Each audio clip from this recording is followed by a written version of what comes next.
다 함께 찬양하심으로 3월 8일 주일 오전 예배를 시작하겠습니다.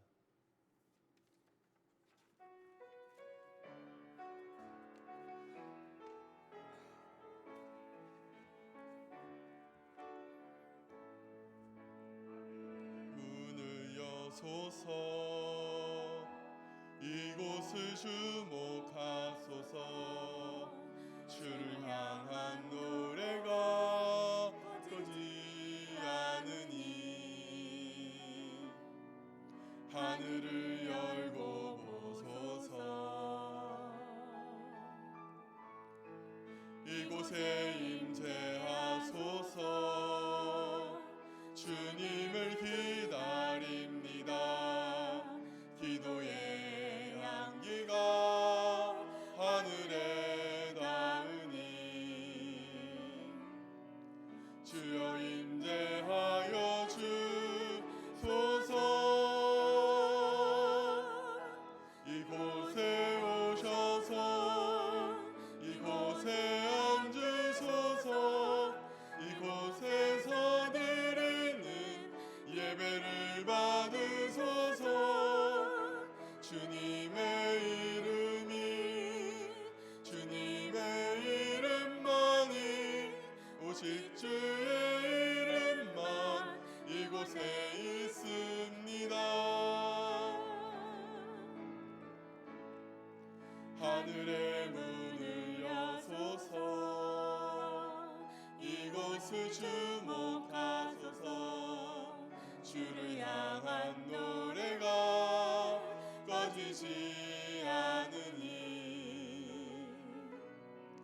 하늘을 열고 보소서 이곳에 임재하소서 주님을 기다립니다. 기도의 향기가 하늘에 닿으니 주여 임재하여 주소서 이곳에 오셔서 이곳에 앉으소서 이곳에서 드리는 예배를 받으소서 주님의 이름만이 오직 주의 이름만 이곳에 있습니다.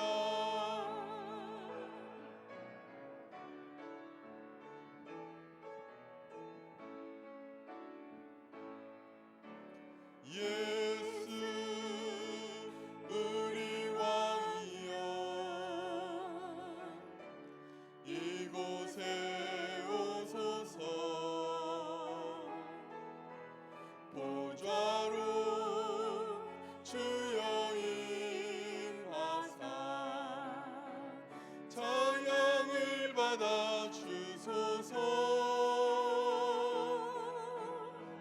주님을 찬양하오니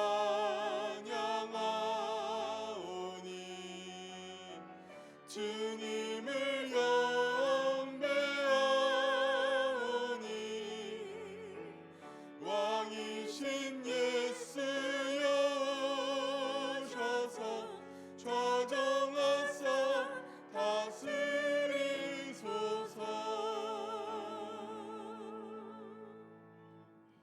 오늘은 사순절 두 번째 주일입니다.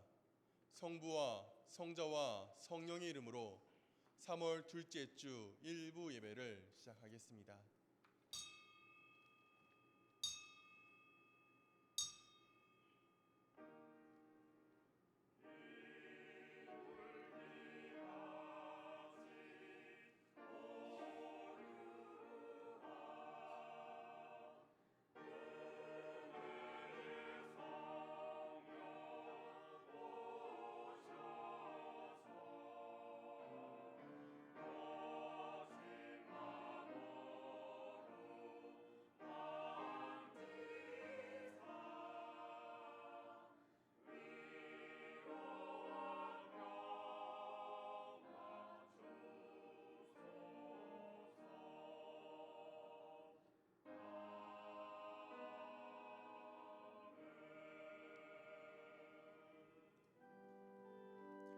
내가 산을 향하여 눈을 들리라.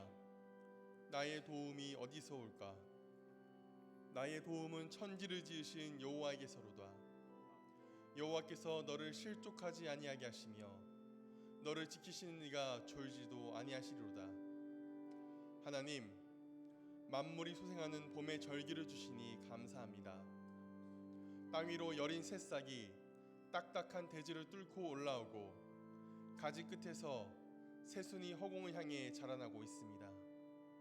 주님을 향한 우리의 열심이 그 여린 생명들에게 뒤지지 않게 하옵소서. 우리 앞에 놓인 막막한 현실에 짓눌리지 않게 하시고 용기 있게 주님을 더욱 의지하며 어려움을 넘어서게 하옵소서. 불안 속에서 늘 제자리 걸음만 하지 않게 하시고 하루하루 주님을 의지하며 약속의 땅을 향해 발돋움하게 하옵소서. 우리를 죄에서 구원하신 예수님의 이름으로 기원하옵나이다. 아멘. 사도신경으로 우리의 신앙을 고백하겠습니다. 전능하사 천지를 만드신 하나님 아버지를 내가 믿사오며 그 외아들 우리 주 예수 그리스도를 믿사오니 이는 성령으로 잉태하사 동정녀 마리아에게 나시고 본디오 빌라도에게 고난을 받으사 십자가에 못 박혀 죽으시고 장사한 지 사흘 만에 죽은 자 가운데서 다시 살아나시며 하늘에 오르사 전능하신 하나님 우편에 앉아 계시다가 저리로서 산 자와 죽은 자를 심판하러 오시리라. 성령을 믿사오며 거룩한 공회와 성도가 서로 교통한 것과 죄를 사하여 주신 것과 몸이 다시 산 것과 영원히 산 것을 믿사옵나이다. 아멘. 다 함께 일어나셔서 개회 찬송가 8장 함께 찬양하시겠습니다.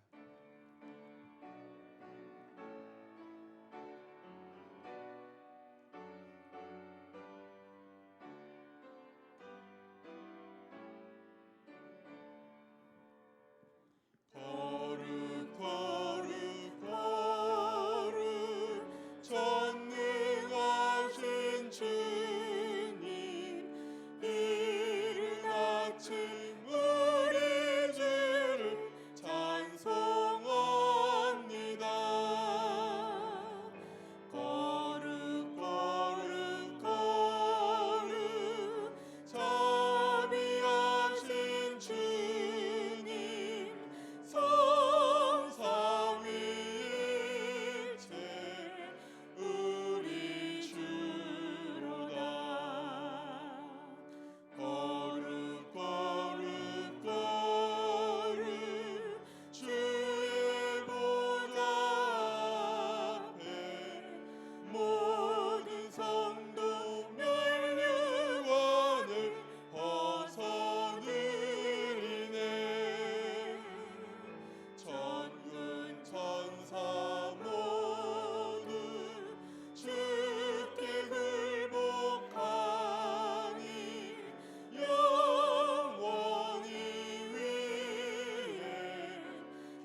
교동문은 125번 사순절 두 번째 교동문입니다. 하나님이여 사슴이 시냇물을 찾기에 갈급함같이 내 영혼이 주를 찾기에 갈급하나이다. 내 영혼이 하나님 곧 살아계시는 하나님을 갈망하나니 내가 어느 때에 나아가서 하나님의 얼굴을 배울까. 사람들이 종일 내게 하는 말이 내 하나님이 어디 있느뇨 하오니 내 눈물이 죄악으로 내 음식이 되었도다. 내 영혼아 내가 어찌하여 낙심하며 어찌하여 내 속에서 불안해하는가. 너는 하나님께 소망을 두라. 그가 나타나 도우심으로 말미암아 내가 여전히 찬송하리로다. 낮에는 여호와께서 그의 인자하심을 베푸시고 밤에는 그의 찬송이 내게 있어 생명의 하나님께 기도하리로다. 내 반석이신 하나님께 말하기를 어찌하여 나를 잊으셨나이까. 내가 어찌하여 원수의 압제로 말미암아 슬프게 다니나이까 하리로다. 내 뼈를 찌르는 칼같이 내 대적이 나를 비방하여 늘 내게 말하기를 내 하나님이 어디 있느냐 하도다. 내 영혼아 내가 어찌하여 낙심하며 어찌하여 내 속에서 불안해하는가. 너는 하나님께 소망을 두라. 나는 그가 나타나 도우심으로 말미암아 내 하나님을 여전히 찬송하리로다. 아멘.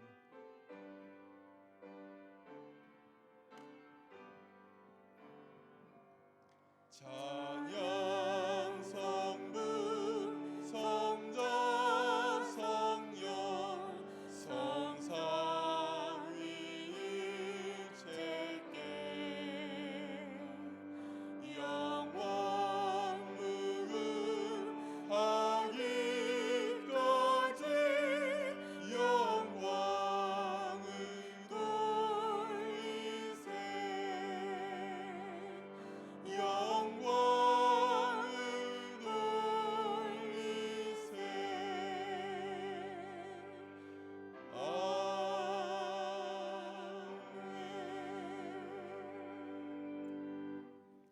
오늘 예배를 위해 최미영 권사님께서 기도해 주시겠습니다.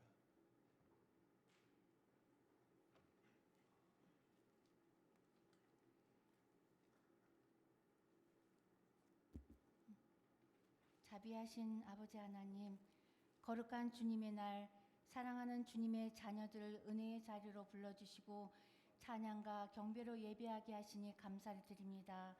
지난 삶 속에서도 저희들은 죄 많고 허물 많은 세상에 살면서 주님의 자녀답게 살지 못함을 회개하오니 용서하여 주시옵소서. 주님, 코로나 바이러스로 인하여 대한민국이 걷잡을 수 없는 확산으로 위험이 노출되고 있는 가운데 모든 성도들에게 주님의 귀한 능력의 손으로 막아 주시옵소서. 이 어려운 환난을 통해 저희들에게 주시는 주님의 뜻을 분별하여 말씀과 은혜의 자리에 나와 깨어있어 어두운 세상을 밝히고 혼탁한 세상의 빛과 소금의 역할을 감당하는 주님의 자녀들이 되기를 소망합니다. 주님, 성전에 모이지 못하고 가정에서 예배를 드리는 성도들도 있사오니 성령의 기름을 부어주시어 동일한 은혜의 자리로 채워주실 줄 믿습니다. 사랑하시는 담임 목사님을 능력의 팔로 붙들어 주시고 영육간에 강건케 하여 주시옵소서. 말씀을 전하실 때에 기름 부어 주셔서 말씀이 선포될 때에 하늘의 권세와 능력으로 더하여 주시고 그 말씀이 저희의 삶 속에 능력으로 나타나게 하여 주시옵소서. 주님 앞에 힘들고 지친 몸으로 입고 나온 주의 자녀들에게 오늘의 말씀으로 힘을 얻게 하시고 믿음으로 승리하게 하여 주시옵소서. 성전 곳곳에서 예배를 위해 섬기고 봉사하는 헌신의 손길들을 기억하여 주시고 축복하여 주시옵소서. 예배의 시종을 주님께 의탁하오며 저희를 죄에서 대속하여 주신 예수 그리스도의 이름으로 기도드립니다. 아멘.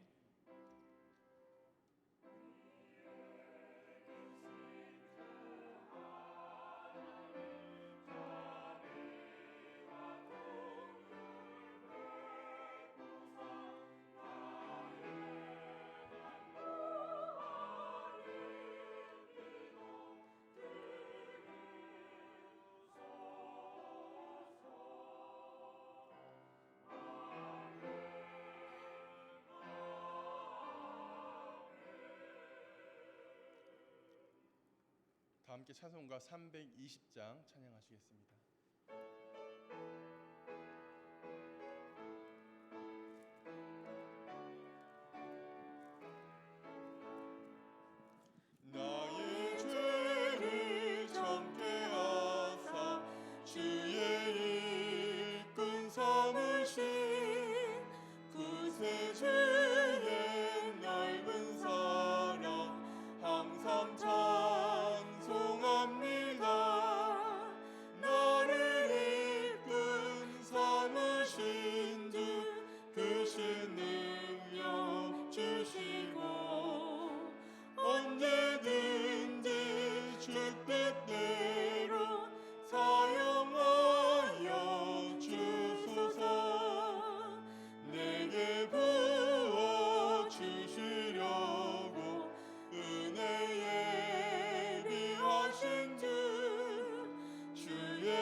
함께 나눌 말씀은 신약성경 고린도전서 4장 1절로 5절의 말씀입니다.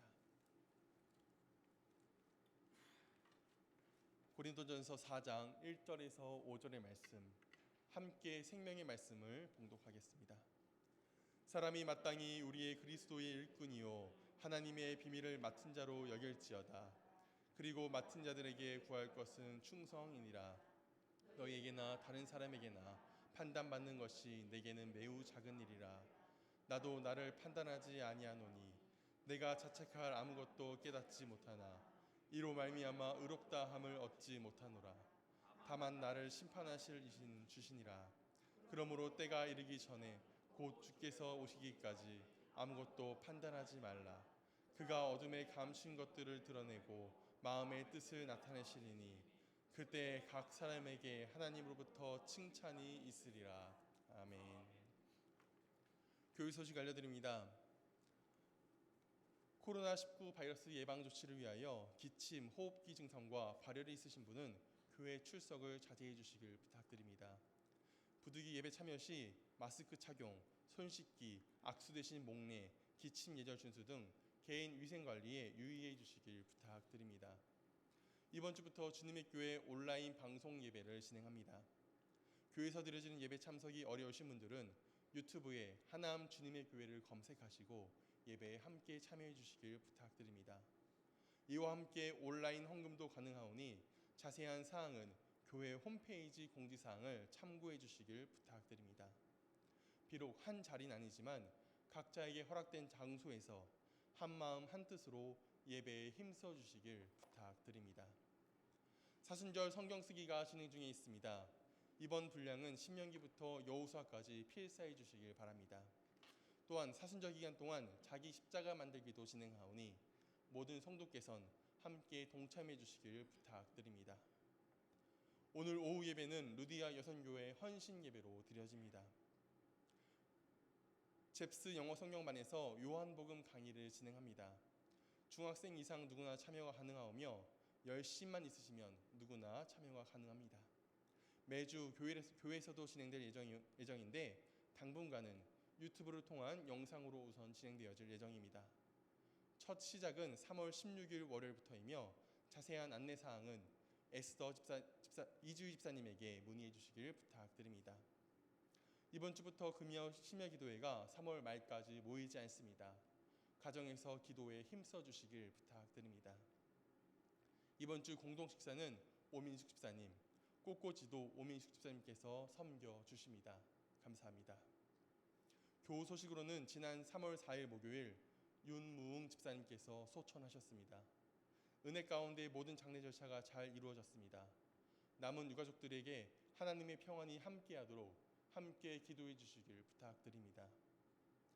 강봉남 선생님 따님 오수님 자매가 병원에 입원 중에 있습니다. 이외에도 병상에 있는 모든 성도들에게 하나님의 돕는 손길을 위하여 함께 기도해 주시길 부탁드립니다. 이제 임마누엘 찬양대 찬양으로 하나님께 영광 돌려드리겠습니다. 찬양 후에 그리스도의 일꾼이라는 제목으로 최기영 목사님께서 말씀 전해주실 때 많은 은혜 받으시길 바랍니다.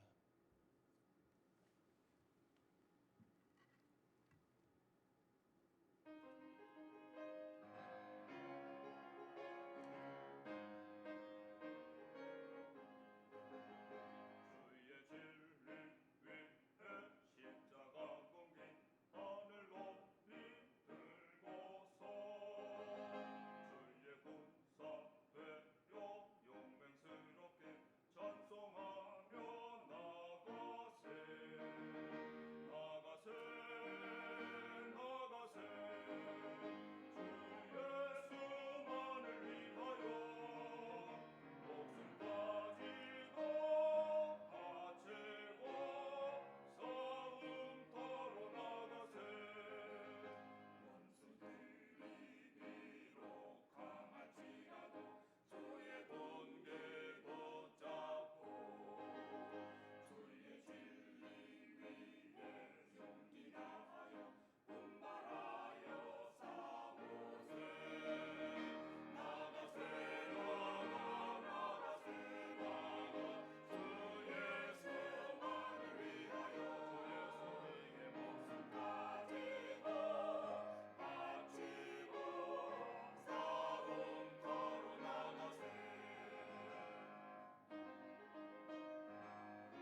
아멘.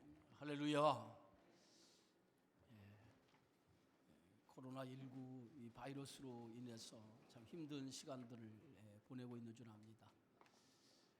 오늘 예배에 참석하시는 분들이 예배 자리에 나올까 상당히 많이 망설여하신 줄 아는데요. 예배 중에 마스크 끼고 예배를 드리셔도 되고요.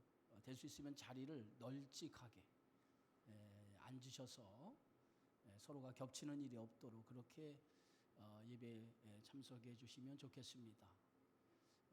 저희 교회도 온라인 이제 예배를 드리기 위해서 준비를 하고 있습니다. 이제 오늘은 방송 장비 하나가 좀 부족해서 일부 예배를 녹화해서 2부 때 11시에 이제 온라인으로 중계를 하고요. 내주부터는 직접 생방송으로 그 라이브로 유튜브에서 이제 중계를 하는 것으로 이렇게 했습니다. 혹시나 이번 기회가 아니더라도 이제 멀리 해외 출장을 가거나 또 부득이한 사정으로 예배에 참석하지 못하시는 분들은 온라인 예배로 이렇게 드리셔도 되겠습니다. 아무쪼록 온라인 예배를 드리시는 모든 분들은 순서에 맞춰서 집에서 함께 예배에 임하시면 되겠고요. 그래서 이 예배의 자리를 소중하게 여기는 그러한 모든 성도인들 되기를 주님의 이름으로 부탁을 드리겠습니다.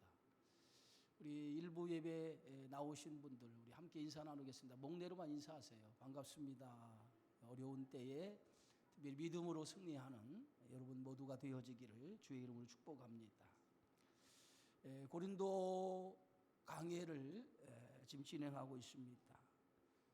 우리 고린도서를 통해서 이제 고린도 교회의 가장 큰 문제는 교회 안에 여러 파벌로 생겨진 분쟁, 그것이 고린도 교회의 가장 큰 문제 중에 하나였습니다.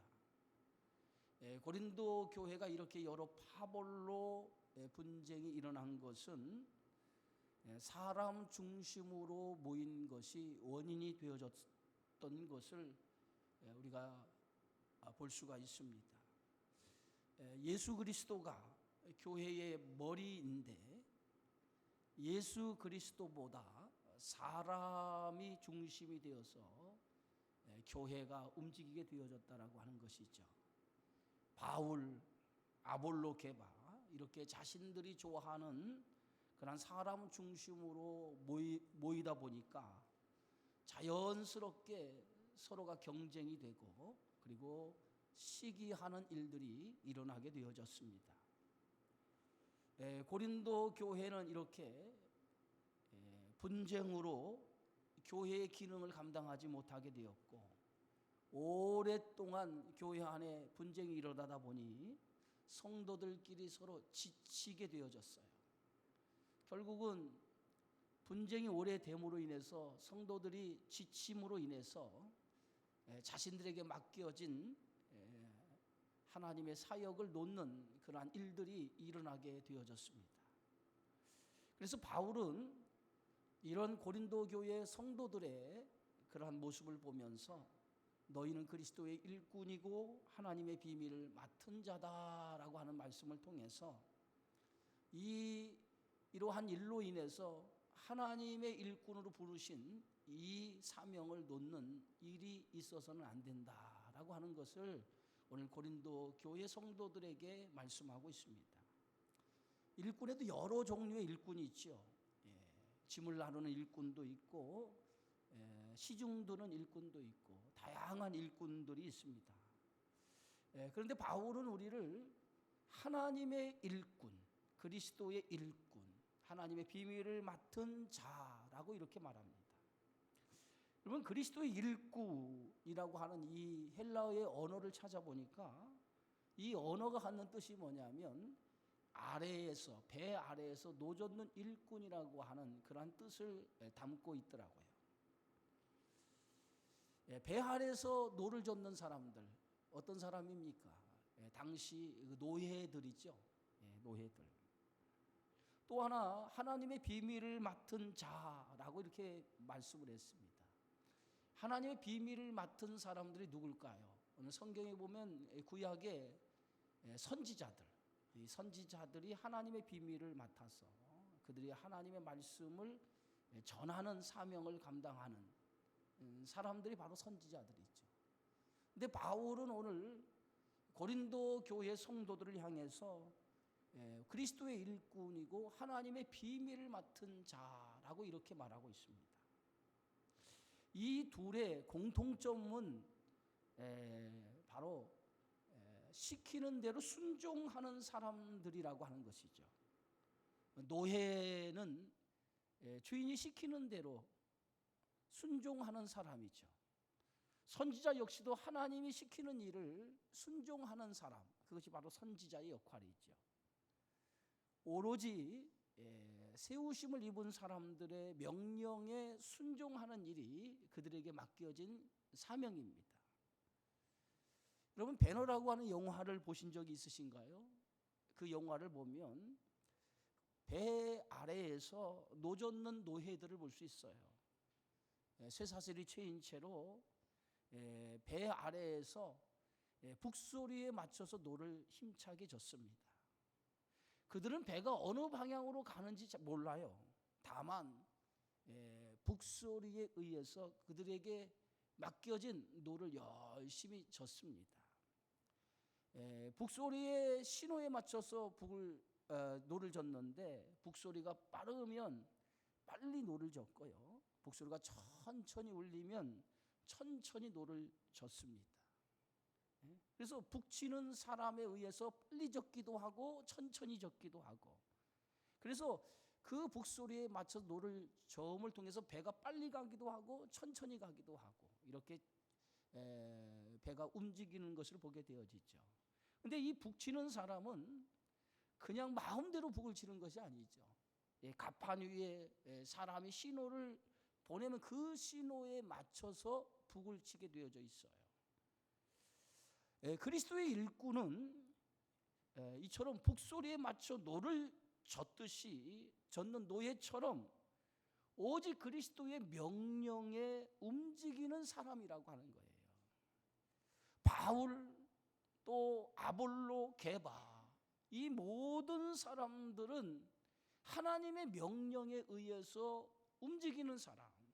어떻게 보면 이 모든 사람들은 그리스도의 일꾼이라고 이렇게 볼 수 있습니다. 누구의 일꾼이냐에 따라서 순종의 대상이 다르죠. 바울이나 아볼로, 게바, 우리 모두는 그리스도의 일꾼으로 부름을 받았다고 하는 사실이에요. 그렇다고 하면 우리가 순종해야 할 대상은 바로 예수 그리스도라고 하는 말입니다. 사람이 아니라 예수 그리스도, 바로 그분에게 순종해야 된다라고 하는 거예요. 하나님의 비밀을 맡은 자로서 하나님께서 우리를 그리스도의 일꾼으로 불러주셨기 때문에 우리가 그분에게 온전하게 순종해야 된다라고 하는 것이 오늘 바울이 고린도 교회 성도를 향한 말씀입니다. 저나 여러분이나 우리를 그리스도의 일꾼으로 사람이 부른 것이 아니에요. 저나 여러분이나 우리를 불러주신 분은 바로 그리스도예요. 바울이나 아볼로, 게바, 그들을 일꾼을 세우신 분도 오직 예수 그리스도입니다. 그래서 그들이 순종해야 될 대상은 사람이 아니에요. 그들을 일꾼으로 불러주신 예수님.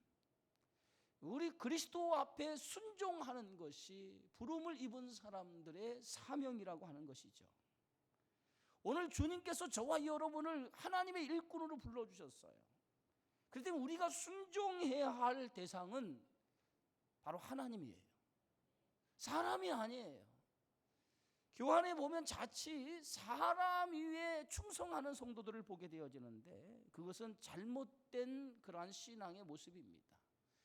부름을 받은 사람, 하나님이 우리를 불러주셨기 때문에 부르신 그분 앞에 순종하는 것이 당연한데 우리가 사람 앞에 충성한다고 하는 것은 그건 잘못된 신앙의 가치관을 가지고 있다라고 하는 것이죠. 그래서 오직 예수 그리스도 앞에 충성하는 사람이 되어져야 될 줄 믿습니다. 그래서 고린도전서 3장 23절에 너희는 그리스도의 것이요 그리스도는 하나님의 것이니라 라고 이렇게 말하고 있습니다. 우리 모두는 그리스도의 것이라는 거예요. 이 말은 우리의 주인은 예수님이라는 거예요. 정말 여러분의 주인, 생명의 주인이 예수님이라는 거예요. 그리스도가 우리의 주인이 되시기 때문에 우리는 주인 되시는 예수 그리스도 앞에 순종해야 되고 그분 앞에 충성해야 된다라고 하는 것입니다. 그런데 사람에게 순종하고 사람 때문에 하나님의 주신 사역을 놓는다라고 하는 것은 그리스도의 일꾼으로 부르신 그리스도 말씀에 불순종하는 것이라고 오늘 사도 바울은 우리에게 말씀하고 있습니다. 그래서 골로새서 2장 25절에 보니까 내가 교회의 일꾼이 된 것은 하나님이 너희를 위하여 내게 주신 직분을 따라 하나님의 말씀을 이루려 함이다 라고 말하고 있어요. 목사는 목사대로, 또 장로님은 장로님대로, 또 권사님은 권사님대로, 교회 안에 직분을 맡은 사람은 맡은 대로 그 직책에 따라 맡겨주신 사명이 있다라고 하는 것이죠. 그래서 모든 사람들은 맡겨준 직책에 따라 하나님의 말씀을 이루어가는 것이에요. 바울은 오늘 고린도 교회를 세운 사람이에요. 그리고 그 세운 교회의 성도들을 말씀으로 양육한 사람이 아볼로입니다. 이것은 바울과 아볼로에게 주신 하나님이 그들에게 주신 직책입니다. 그 직책을 통해서 하나님의 교회, 이 그리스도의 몸된 교회를 말씀으로 건강하게 이루어가는 것, 그것이 그들에게 주어진 직책의 사명이라고 하는 것이죠. 바로 성도는 그리스도의 일꾼이면서 하나님의 비밀을 맡은 자라는 것입니다. 여러분, 하나님의 비밀이 뭐예요? 하나님의 비밀을 우리가 다른 말로 하면 계시라고 합니다. 계시. 이 계시라고 하는 말은 감추어진 것을 계시라고 해요. 드러나지 않은 감추어진 것, 베일에 쌓인 것, 그것을 우리가 계시라고 해요. 그래서 베일에 쌓인 것을 꺼내지 않으면, 보여주지 않으면 알 수가 없는 거죠. 하나님은 우리를 그리스도의 일꾼으로 불러주시면서 이 감추어진 하나님의 계시, 이 비밀을 우리에게 맡겨주셨다는 거예요. 그래서 우리를 그리스도의 일꾼인 동시에 하나님의 비밀을 맡은 자라고 이렇게 말하고 있습니다. 그렇다고 하면 이 비밀의 내용이 뭐예요? 오늘 성경 말씀 골로새서 2장에 보면 우리가 맡은 이 비밀을 성경은 이렇게 말씀하고 있습니다. 이 비밀은 만세와 만대로부터 감추었던 것인데 이제는 그의 성도들에게 나타났고 하나님이 그들로 하여금 이 비밀의 영광이 이방인 가운데 얼마나 풍성한지를 알게 하려 하심이라. 이 비밀은 너희 안에 계신 그리스도니 곧 영광의 소망이니라. 이 비밀, 이 계시가 뭐냐라고 하는 것. 골로새서 정확하게 이 계시, 이 비밀은 예수 그리스도라는 거예요. 예수 그리스도가 하나님의 계시요 하나님의 비밀이라는 거예요. 그런데 이 계시 비밀이 만대로부터 감추어졌던 것인데 이 비밀을 성도들에게 이제 나타나게 되어졌다는 거예요. 그래서 우리 성도는 이 비밀, 예수 그리스도, 그분이 어떤 분이냐라고 하는 것을 우리는 깨닫게 되어지고 알게 되어졌다는 거예요. 그래서 깨닫고 알게 되어짐으로 인해서 우리가 하나님의 비밀을 맡은 사람이 되어졌다라고 하는 거예요. 그래서 우리는 이제 하나님의 비밀을 깨닫고 알게 되어져서 하나님의 비밀을 맡은 자로서 하나님이 우리를 불러주셨다는 거예요.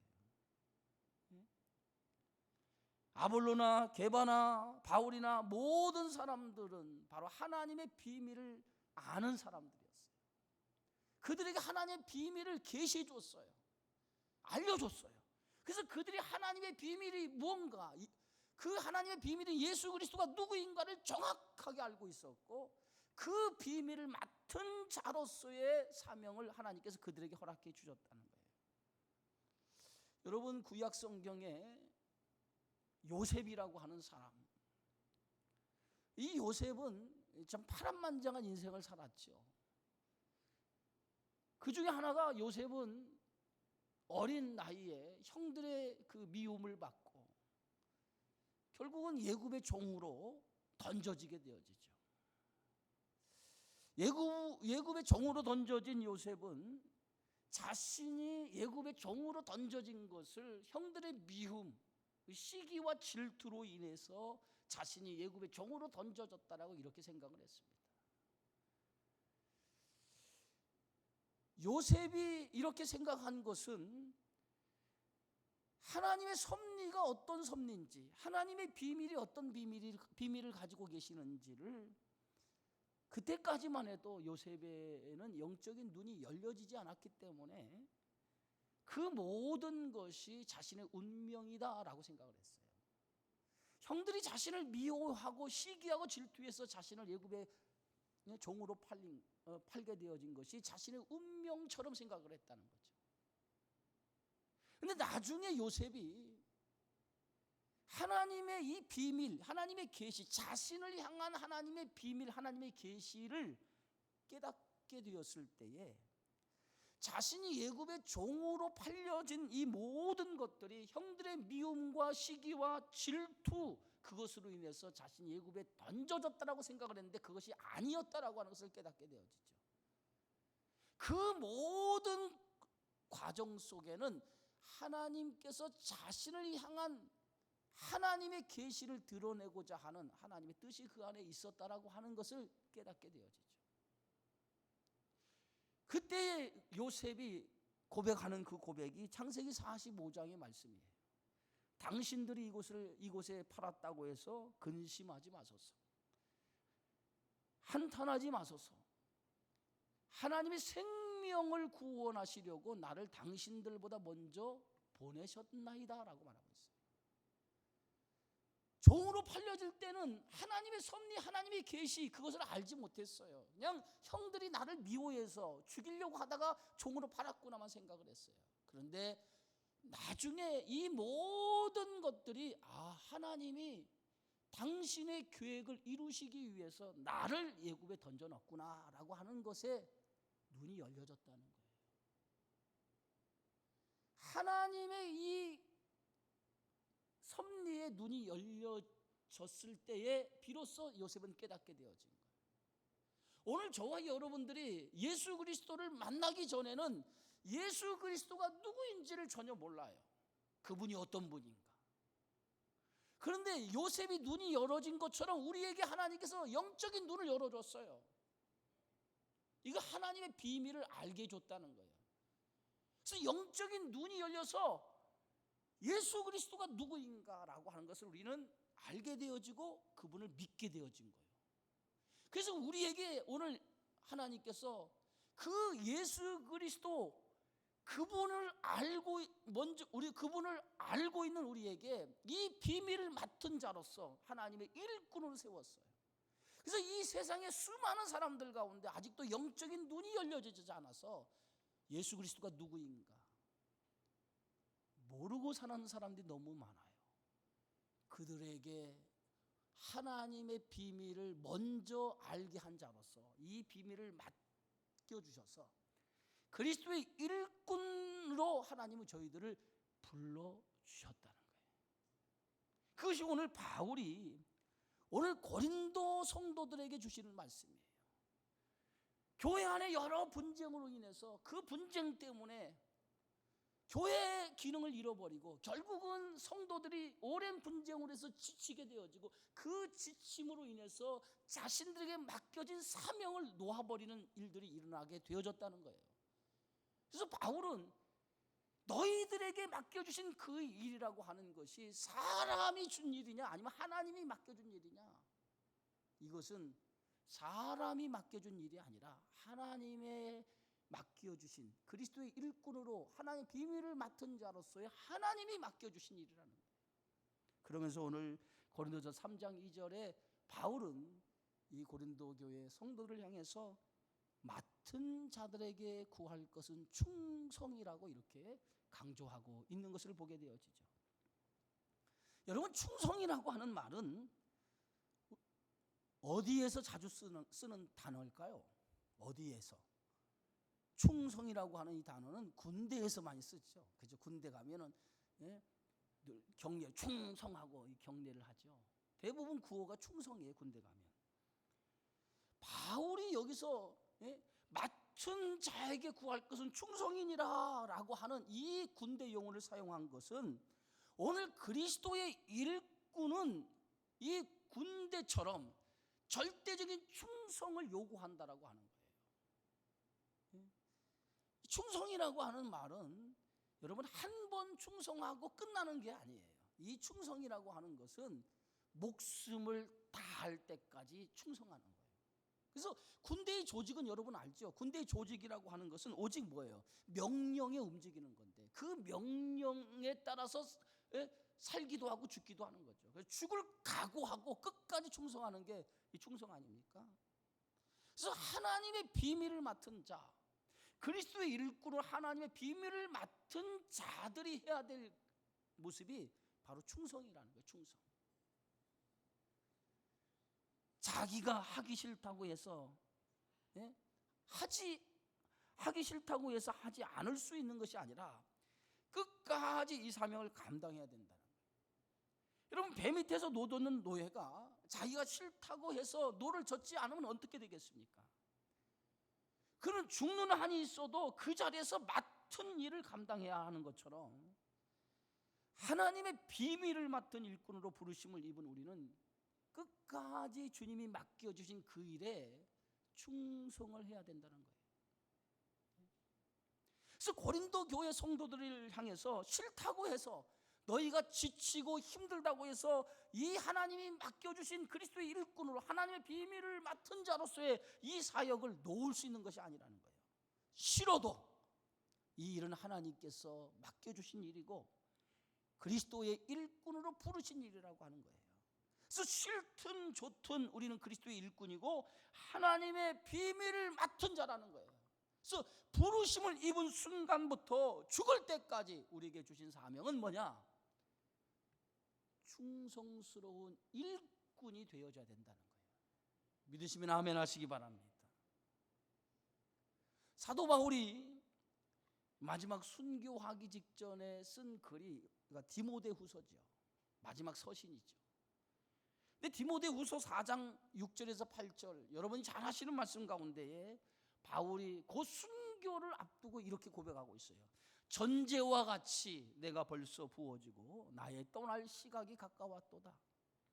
나는 선한 싸움을 싸우고 달려갈 길을 마치고 믿음을 지켰으니 이제 후로는 나를 위하여 의의 면류관이 예비되었으므로 주고 의로우신 재판장이 그날에 주실 것이며 내게만 아니라 주의 나타나심을 사모하는 모든 자에게도니라. 바울은 여기서 자신은 선한 싸움을 싸우고 달려갈 길을 마쳤다는 거예요. 끝까지 믿음을 지켰다는 거예요. 여러분, 바울 사도라고 해서 힘들 때가 없었다고 생각할 수 있겠습니까? 바울에게도 힘들 때가 있었을 거예요. 사역을 놓고 싶을 때가 있었을 거예요.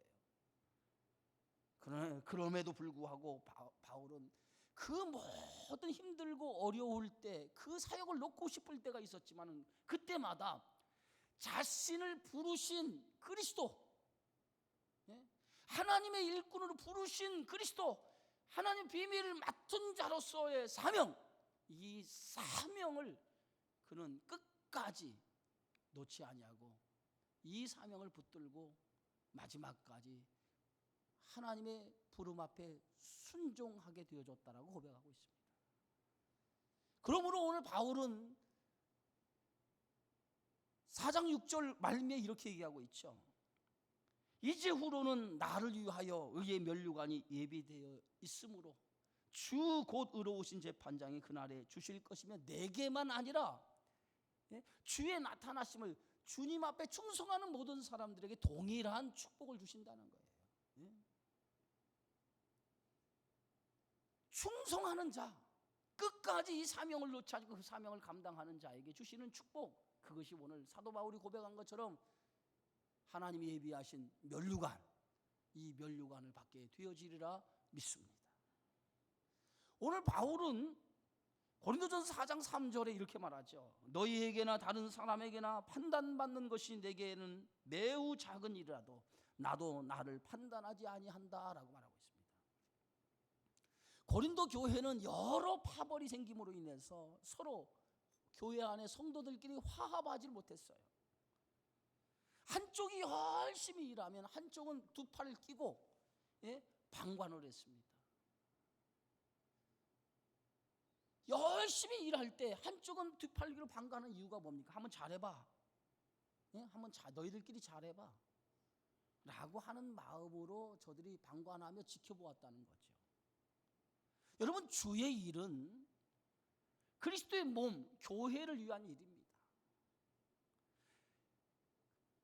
그리스도의 몸인 교회를 위한 일임에도 불구하고 저들은 이렇게 한쪽 팔을 끼고 잘해봐라고 구경하는 사람들의 모습을 갖게 되어졌다라고 하는 것은 그들의 생각 속에 사람의 일로 생각했다는 거예요. 여러분, 교회 일을 사람의 일로 생각하는 순간부터 교회는 문제가 생기기 시작한다는 거예요. 여러분, 교회 일을 할 때 우리가 주의해야 할 점이 뭐냐면 교회 일은 주님의 일을 하는 거지 사람의 일을 하는 것이 아니라는 거예요. 사람의 일을 한다라고 생각하는 순간부터 뭐가 나타나냐면 시기가 일어나고 질투가 일어나게 되어져요. 사람의 일로 생각하는 순간부터 시기하고 질투가 생기기 시작해요. 그래서 고린도 교회는 이것이 주의 일이라고 생각하지 않았다는 거예요. 성도들이 주의 일을 하는 거라고 생각하지 아니했다는 거예요. 그래서 고린도 교회 성도들은 서로 판단하기를 시작을 했어요. 누가 더 잘하나, 누가 더 잘하느냐, 서로 앉아서 판단하기를 시작을 했어요. 여러분, 교회 일은 잘하고 못하고가 중요하지 않아요. 잘하고 못하고가 중요하지 않아요. 잘하는 것보다도 더 중요한 것이 뭐냐면 교회는 함께하는 거예요. 우리는 항상 잘하는 것이 중요하다고 생각하는 건데 교회 일은 세상의 가치, 거기에 맞는 그 가치로 접근하면 안 돼요. 교회는 잘하는 게 중요하지 않아요. 뭐가 중요하냐? 함께하는 게 중요해요. 함께하는 게. 잘하려고 하면 잘하는 사람들만 하면 돼요. 그죠? 잘하려고 한다면 잘하는 사람만 데리고 하면 돼요. 아주 실력 있는 사람만 데리고 하면 돼요. 그런데 교회 일은 잘하는 사람만 교회 일을 하는 게 아니에요. 교회는 못하는 사람도 함께 하는 것이 교회예요. 못하는 사람도 함께 하는 거예요. 성도들 가운데 일을 시키면 나는 못합니다 라고 빼는 사람이 있어요. 근데 그런 사람은 교회의 가치를 모르는 사람이에요. 잘하는 사람만 하면 그것은 교회가 갖는 공동체의 참된 의미를 모르는 거예요. 교회는 잘하든 못하든 함께 하는 것이 중요한 거예요. 잘하는 것이 중요한 게 아니라 함께 하는 것이 중요합니다. 지난 시간도 제가 이 고린도서를 통해서 말씀드린 것처럼 모퉁이 돌 대신 예수 그리스도와 연결이 되어 한 사람 한 사람이 서로 연결이 되어 함께 거룩한 성전으로 지어져 가야 된다라고 말했습니다.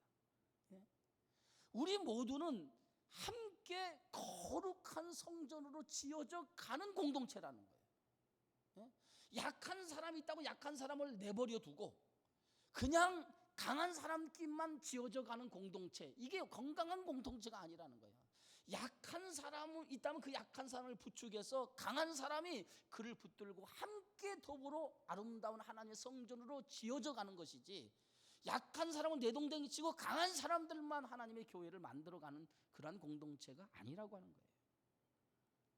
중요한 것은 우리 모든 성도들이 함께 꼬린점에 도달하는 것이 중요하지, 잘 달리는 사람만 꼬린점에 도달하는 것, 그것이 중요하지 않다라고 하는 거예요. 지금 고린도 교회의 문제가 뭐냐면 함께라고 하는 의식보다는 서로 경쟁 의식이 더 강했다는 거예요. 우리는 함께 그리스도의 몸으로, 한 몸으로 우리는 함께 하나님의 교회를 지어져가는 공동체입니다 라고 하는 생각이 강한 것이 아니라 서로 경쟁하는 의식이 더 강했다라고 하는 것이죠. 그래서 서로 경쟁하다 보니까 서로 판단하기 시작해. 누가 잘하니, 누가 잘하니, 누가 잘하니 판단하기 시작하고, 그 판단이 서열을 나누기 시작을 했다는 거예요. 그래서 바울은 오늘 본문에서 판단하지 말라, 아무도 잘했느니 못했느니 판단하지 말라는 거예요. 잘하고 못하고의 판단은 오직 예수 그리스도 주님만이 하실 수 있는 영역이라는 거예요.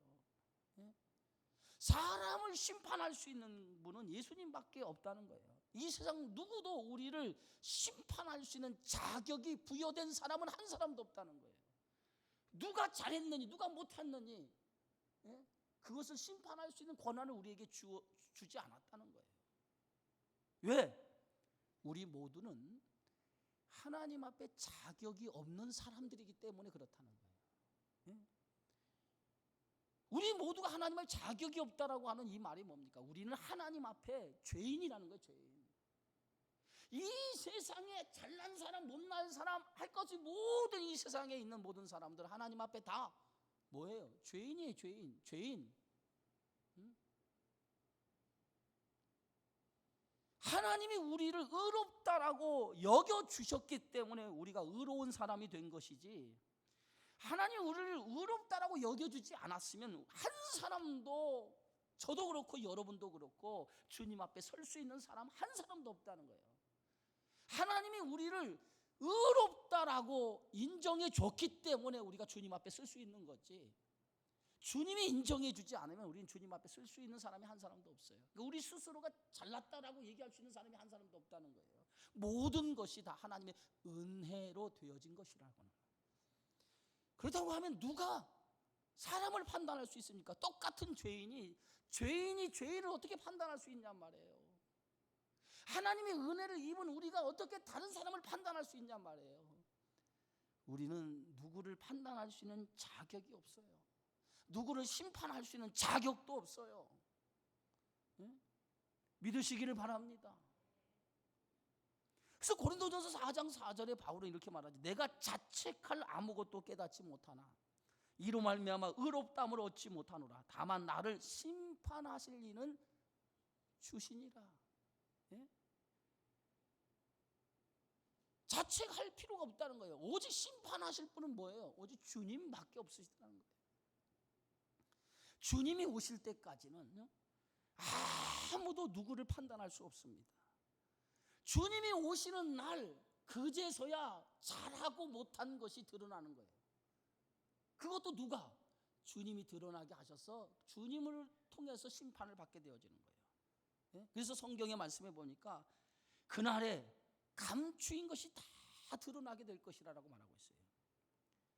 어떤 마음으로 했나, 어떤 자세로 일했느냐, 지금은 우리가 알 수가 없어. 저 사람이 어떤 마음, 어떤 자세로 일했는지 우리는 알 수가 없어요. 여러분들이 주의 일을 하면서 어떤 마음, 어떤 생각, 어떤 마음으로 했는지 알 수가 없어요. 그러나 마지막 날이 되면 여러분이 어떤 마음으로, 어떤 자세로, 어떤 생각을 가지고 일을 했는가, 마지막 때 되면 그것이 숨김없이 다 드러난다는 거예요. 여러분, 진실은 반드시 드러나게 되어져 있어요. 이 코로나 바이러스 19로 인해서 사람들이 굉장히 어려움을 겪고 있습니다. 그러나 이 코로나 바이러스로 인해서 한 가지 분명한 사실은 어둠의 것들이 드러났다는 거예요. 예? 여러분, 신천지, 이 코로나 바이러스가 아니면 신천지가 이렇게 많은 세력을 가지고 있는지, 유장된 교회로 사람들을 현혹하고 있는지, 이게 이 코로나 바이러스가 아니면 이거 드러나지 않았을 거예요. 코로나 바이러스가 나타나니까 위장된 그 신천지 교회가 다 전국에 드러나게 되어졌어요. 저는 이것을 많이 보면서 야, 세상에 드러나지 않은 것이 없구나. 아무리 꽁꽁 싸매고 숨겨놨다 할지라도 하나님께서 드러나게 하시니까 다 드러나더라 이거예요. 여러분, 아무리 숨겨도 진실은 드러나게 되어져 있어요. 그래서 우리는 함부로 누구를 심판하거나 판단해서는 안 돼요. 그래서 마지막 때에 불로 다 태워보면 그 불로 태워서 공력이 남아있는 공력이 있고 타서 없어지는 공력이 있다고 그랬습니다. 사람을 위해서 한 공력은 다 타서 없어지지만은 주님을 위해서 한 일은 그것이 공력으로 남아서 마지막 날 인정받게 될 것이라고 성경은 말하고 있어요. 그래서 오늘 고린도전서 4장 5절에 오늘 바울은 이렇게 말합니다. 그러므로 때가 이르기 전 곧 주께서 오시기까지 아무것도 판단하지 말라. 그가 어둠에 감추인 것들을 드러내고 마음의 뜻을 나타내리니 그때 각 사람에게 하나님으로부터 칭찬이 있으리라. 마지막 때 주님이 우리를 판단하신다는 거예요. 그래서 그 판단을 통해서 칭찬받을 자와 책망받을 자가 있다는 거예요. 주님이 오셨을 때에 책망받는 사람과 칭찬받는 사람의 기준이 뭐냐? 그 기준은 누구를 위해서 일했느냐는 거예요. 누구를 위해서 일했느냐는 거예요. 사람을 위해서 일했느냐 아니면 주님을 위해서 일했느냐, 이것이 칭찬의 기준이라는 거예요. 누구를 위해서 일했느냐는 거예요. 사람을 위해서 일했느냐 아니면 주님을 위해서 일했느냐. 창세기 11장에 보면 노아 홍수 사건 이후에 인류가 멸망하고 새로운 인류가 시작되기 전에 바벨탑이라고 하는 사건이 하나 일어나요. 그 바벨탑 사건이 일어나는 그 원인이 온 땅의 언어가 하나고 말이 하나였다라고 성경은 말하고 있습니다. 그래서 사람들이 신할 평지에다가 벽돌을 구워다가 성읍과 탑을 쌓기 시작을 합니다. 그런데 그들이 이 벽돌을 구워다가 이 성읍과 탑을 쌓으면서 뭐라고 얘기냐면 이 탑 꼭대기를 하늘에 닿게 하자. 이 탑 꼭대기를 하늘에 닿게 하자 그랬어요. 그리고 그 또 하나의 이유를 뭐라고 하냐면 우리가 이 탑 꼭대기를 하늘에 닿게 하고 우리의 이름을 온 지면에 내고 흩어짐을 면하자라고 하는 것이 그들이 바벨탑을 쌓는 목적이었던 것이에요. 그때 하나님께서 그들의 모습을 보시고 한 족속이고 한 언어이기 때문에 저들이 이렇게 탑을 하늘에 닿게 하고 자신들의 이름을 내자라고 하는 것을 하나님이 아시고 언어를 혼잡하게 하죠. 그리고 더 이상 탑을 세우지 못하게 합니다. 이 바벨탑 사건에서 볼 수 있는 게 뭐예요? 인간의 교만을 볼 수 있죠. 교만. 언제나 인간은 자신의 이름을 내기 좋아해요. 자기 이름을 내기 좋아합니다. 그래서 교만이라고 하는 게 성경은 뭘 가르치냐면 하나님이 있어야 할 자리를 인간이 그 자리를 차지하는 것이 교만이에요. 하나님이 있어야 할 그 자리를 인간이 그 자리를 차지하는 게 교만인 거예요. 고린도 교회의 문제는 뭐냐? 사람이 문제예요. 사람이 문제. 그리스도의 몸인 교회가 주인이 그리스도인데 고린도 교회는 그리스도가 주인이 되지 못하고 사람이 주인이 된 거예요. 사람이 주인이 된 거예요. 그래서 사람이 주인이 되다 보니까 사람을 자랑하게 되어지고 누가 잘했느냐 경쟁을 하게 되어졌다는 거예요. 여러분, 교회가 사람이 주인이 되는 순간부터 교회는 망하게 되어져 있어요. 사람이 주인이 되다 보니까 사람에게 잘 보이려고 하는 거예요. 사람에게 잘 보이려고. 혹시나 여러분들이 주의 일을 하면서 사람에게 잘 보이려고 일을 한다고 하면 그거 내려놓아야 돼요. 저 때문에, 목사 때문에 열심히 목사의 눈에 들어야겠다라고 열심히 일하는 거 있다면 그거 내려놔야 돼. 어느 분 때문에 내가 지금 인도하는 뭐 속장이나 뭐 이 기관장에게 잘 보이려고 내가 일을 해야 된다고 하면 그거 내려놔야 돼요. 누구 때문에 일하는 것은 여러분이 잘못된 가치를 갖는 거예요. 누구 때문에 일하는 게 아니에요. 나를 구원해 주신, 그래서 나로 하여금 하나님 일꾼으로 부르신 그리스도 앞에 충성하는 일꾼으로 그분 앞에 충성하는 거지 사람 앞에 충성하는 게 아니라는 거예요. 그래서 고린도 교회는 사람 앞에 충성하게 되어지다 보니까 그 충성스러운 마음, 이것이 결국은 교회 분쟁을 일으키게 되었고, 그 충성스러운 것이 서로 경쟁이 되다 보니까 그 경쟁이 서로 시기로 나타나게 되고, 그 시기가 교회가 파벌이 생기는 분쟁의 원인이 되어졌다라고 하는 거예요. 그래서 결국은 이 분쟁으로 말미암아 고린도 교회 성도들은 자기에게 맡겨진 사명을 놓는 결과를 낳게 되어졌습니다. 사랑하는 성도 여러분, 저와 여러분이 누구의 일꾼입니까? 누구의 일꾼이에요? 그리스도의 일꾼 아닙니까? 그리스도의 일꾼. 사람이 우리를 부른 게 아니에요. 사람이 우리를 부른 게 아니라 저와 여러분을 부르신 것은 주님이 우리를 불러주셨어요. 주님이 우리를 불러주셨어요. 그리스도의 일꾼으로, 하나님의 비밀을 맡은 자로 우리 주님이 불러주셨어요. 주님이 나를 하나님의 일꾼, 하나님의 비밀을 맡은 자로 불러주셨기 때문에 우리는 누구를 위해서 충성해야 되냐면 주님을 위해서 충성을 해야 돼요. 주님을 위해서 충성을 해야 돼요. 그리고 이 일꾼으로 맡겨진 분이 주님이라면 이 주님이 맡겨진 이 일을 끝까지, 이 사명을 놓아서는 안 돼요. 끝까지 이 사명에 충성하는 성도가 돼야 될 줄 믿습니다. 마지막 날 우리가 누굴 위해서 일했느냐라고 하는 것은 마지막 날 주님이 판단할 거예요. 여러분들이 성도들을 보면 서로 판단하지 마시고 모든 판단과 심판은 주님 앞에 맡겨놓고 우리는 오직 주님이 나에게 일꾼으로 부르시고 주님의 일을 맡겨주신 것이라고 하는 것을 믿고 오직 주님만 바라고 믿음의 주 되신 그리스도만을 바라보고 주님께 충성하며 맡겨진 사명을 감당하는 그러한 저와 여러분의 사명이 되어야 될 줄 믿습니다. 이런 믿음을 가지고 끝까지 오늘 주님께 충성하는 청지기가 되어지기를 주의 이름으로 축원합니다. 고마우신 하나님 아버지 감사합니다.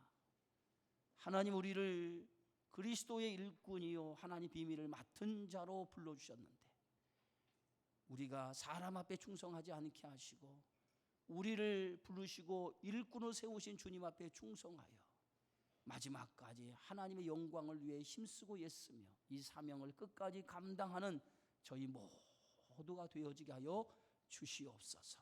예수님의 이름으로 기도하옵나이다. 아멘. 우리 213장 부르시면서 준비하신 예물 봉헌합니다.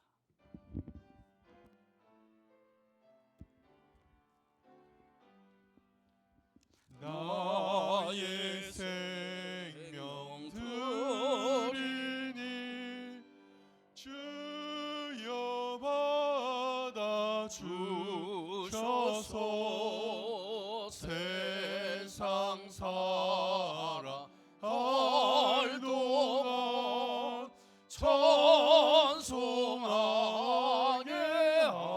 하소서. 손과 발을 들이니 주여 받아 주셔서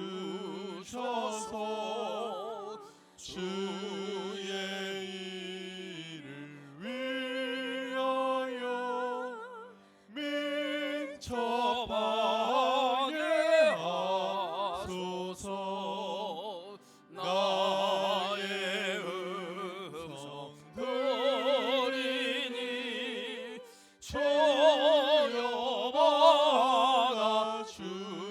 주소서.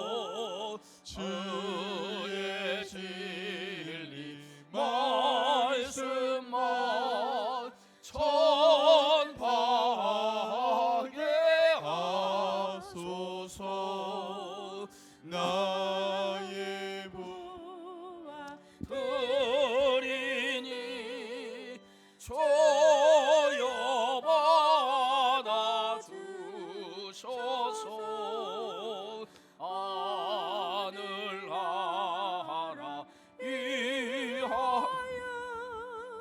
저 뜻대로 쓰소서. 아멘. 드려진 예물입니다. 11조 예물 저희 가정에 드렸고요. 우리 최은지 청년, 우리 박수훈 권사, 김미애 권사님, 박순자 권사님 가정에 드렸습니다. 기도합니다. 아버지 하나님, 주님의 은혜를 감사합니다. 참으로 어려운 때에 오늘 이 예배의 자리에 참여할 수 있도록 은혜 주심을 감사하며, 특별히 성도들의 모든 건강을 붙잡아 주셔서 이 어려움에 강건함으로 승리하는 성도들의 삶이 될 수 있도록 역사하시고, 모든 어둠의 권세가 틈타지 않도록 주께서 저들의 모든 삶을 주장하시고 인도해 주옵소서. 오늘도 이 예배를 통해서 우리의 몸과 우리의 마음을 하나님 앞에 드리게 하시고, 또 세상에 쓰이는 물질을 이 시간 봉헌할 수 있도록 복을 허락해 주시니 감사를 드립니다.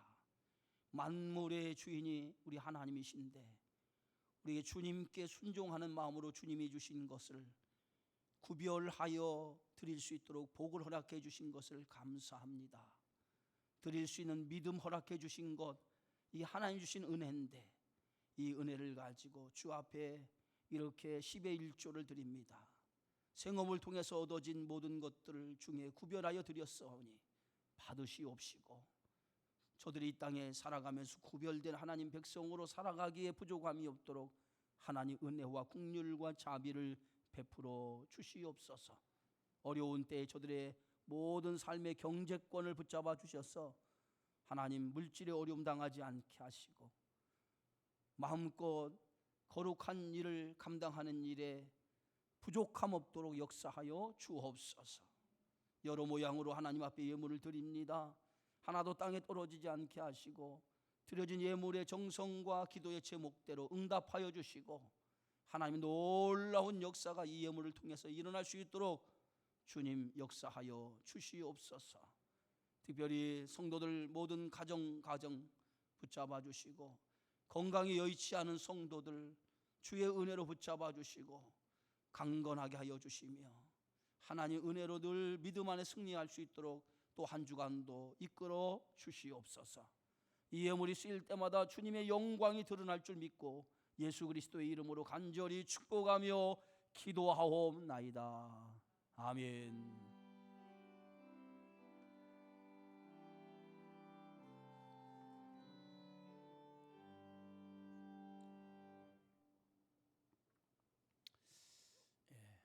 한 주간도 여러분 믿음으로 또 승리하시기를 부탁을 드리겠습니다. 우리 함께 인사 나눕시다. 목례로 인사합시다. 감사합니다. 또 믿음으로 승리하시기 바랍니다. 자, 우리 폐 찬송 부르시고 1부 예배 마치겠습니다.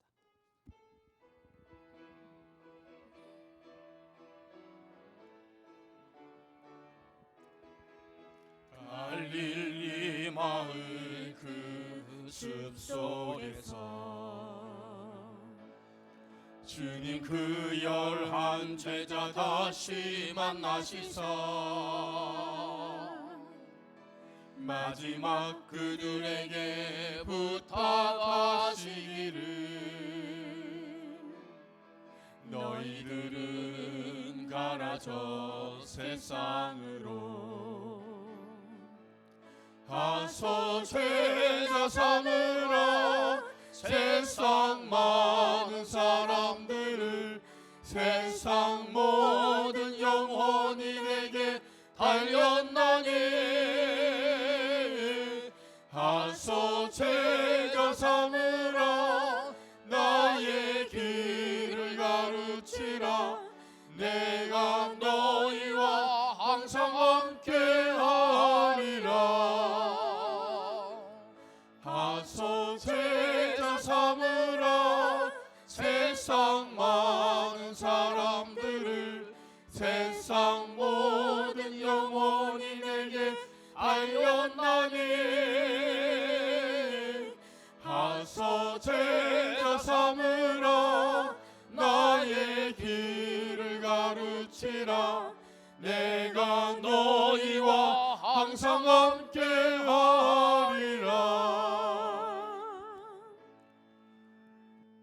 이제는 우리의 영원한 생명이 되시며 길이 되시며 진리가 되시는 예수 그리스도의 구원의 은혜와 아버지 하나님의 무한하신 사랑하심과 성령의 내주하시고 역사하시고 동행하시고 감동케 하시고 은혜 주심의 역사가 오늘도 하나님의 일꾼으로 비밀을 맡은 자로 부르심을 다시 한번 가슴에 되새기며 시대와 역사 앞에 이 귀한 사명 붙잡고 끝까지 충성하는 하나님의 일꾼으로 사명을 다짐하는 주의 백성들 위해 이제부터 영원토록 함께하여 주옵시기를 간절히 축원하옵나이다.